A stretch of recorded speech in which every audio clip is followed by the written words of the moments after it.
on to our next section. We're just going to do a quick. So, as I said, today's topic is about leadership and how it actually starts within yourself. So, we're just going to spend a few minutes reflecting on our journey, reflecting on our lived experiences. So I would like to share a short lived experience of mine. So it was, I was just thinking, which part of my life, lived experience, should I share? So I think it just makes sense. I'll probably share a short story about my sort of leadership in a corporate journey. Yeah. So I've been in Australia about, I think it's been 26, 27 years now. So obviously when I migrated to Australia, I came in as a student. So I always had a dream of coming to Australia. And I came here as a student, studying in IT. So that's what, I came here for. But I always had, this passion, this dream of working in a corporate world, as an IT, starting in an IT field. So, as a student, as most of you would know, we would have to do, other jobs for our living expenses and to pay our fees and all that. So, I was one of those students myself.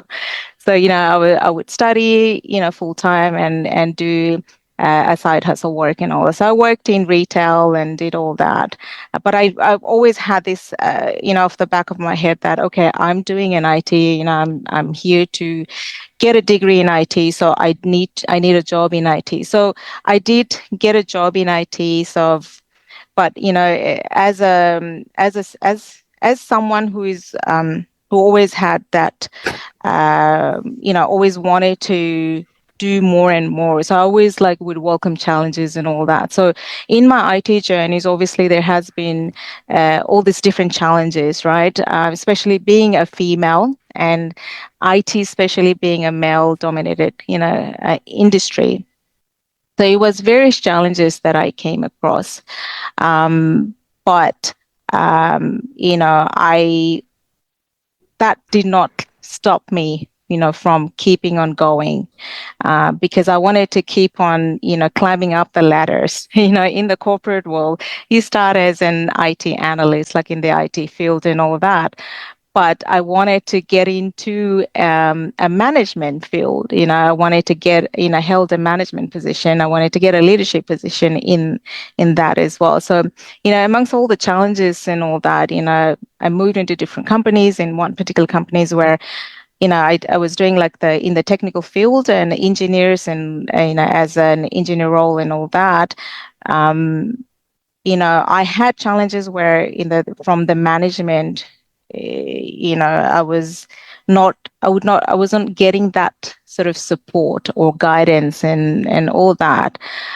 But because I knew that I'm capable, I just knew that I can do it. And I wanted to get into this leadership position, for example, right? But I did not give up because I knew that I could do that. But my management or my direct manager at that time did not really believe in me, which I think at that time I feel like it's mainly because, being a female.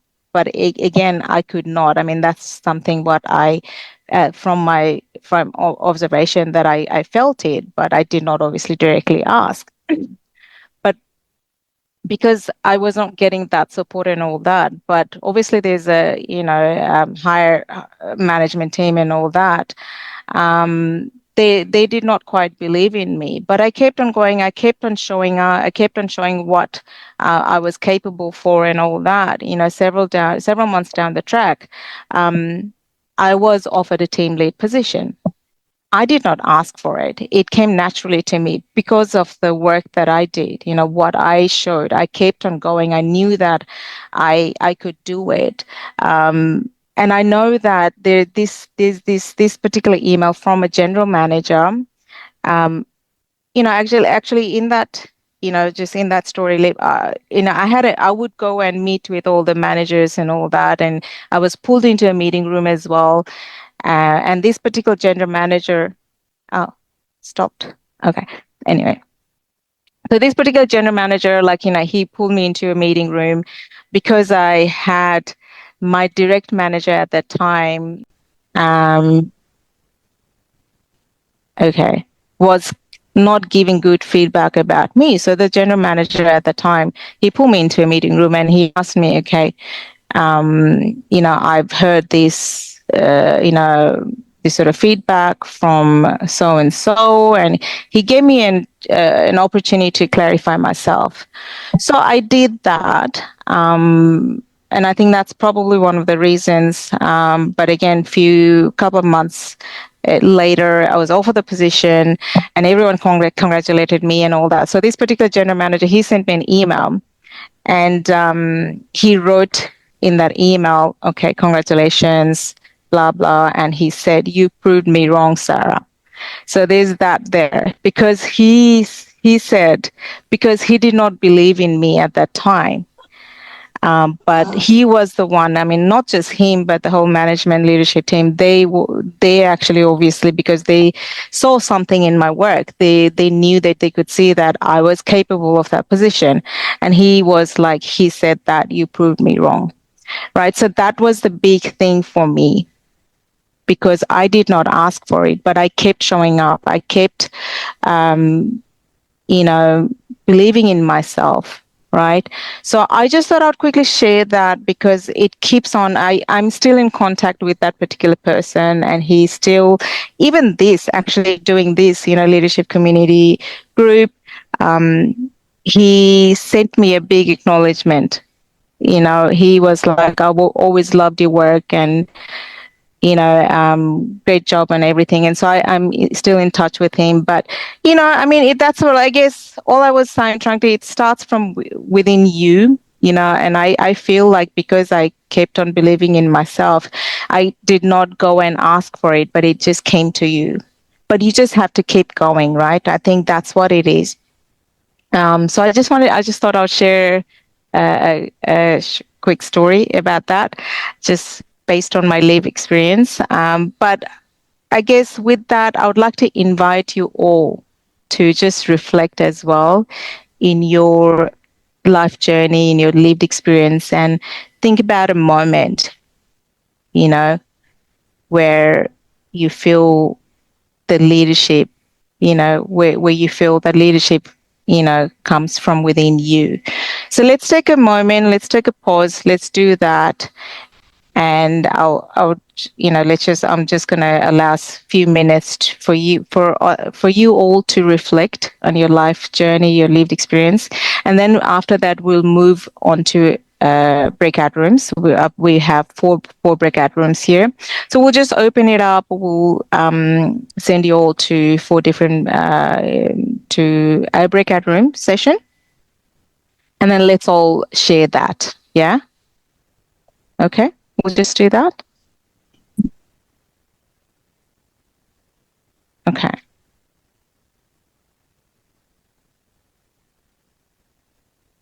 Sarah? Yeah. Maybe because we see a lot of new people, we might just put a context to why this group and, the context for the session today very quickly. Oh, yes. Is that okay? Yeah, right. Of course. Yeah, okay.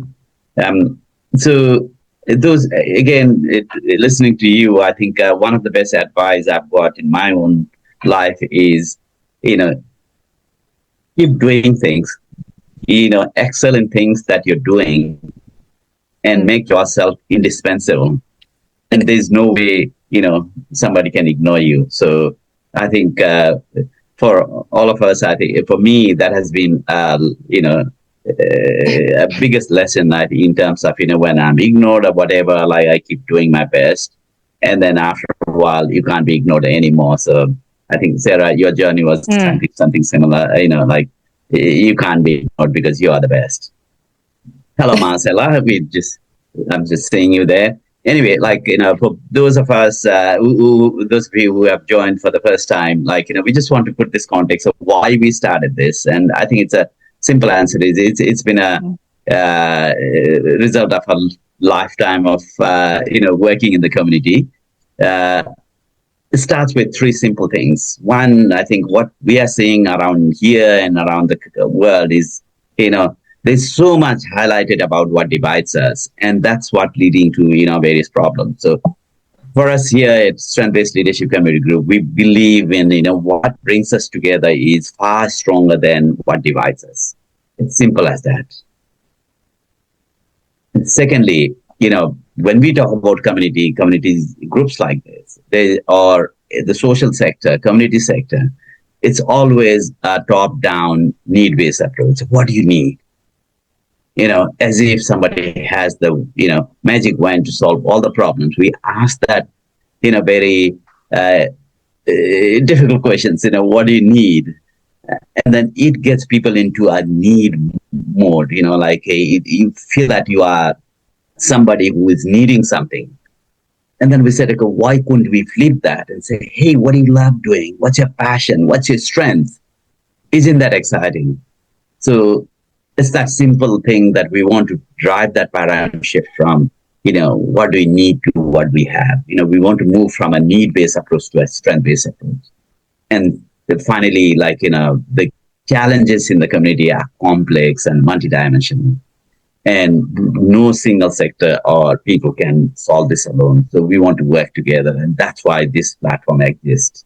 This is where we can, one, focus on your personal professional development in terms of leadership journey. And secondly, you can also look at, exploring collaboration amongst yourself, amongst ourselves here. What could Pendit City Council do with, when in Thailand, or somebody with Mecca in Mount Druitt? Things like that can happen. And we can start exploring those opportunities. So it's about those. These are the three underlying themes for this organization. And as for today, like we had the first face-to-face session on the 17th of December, and a lot of people ask and say, strength-based leadership, what does it mean? What does leadership mean? And because I'm not a leader, I don't want to join.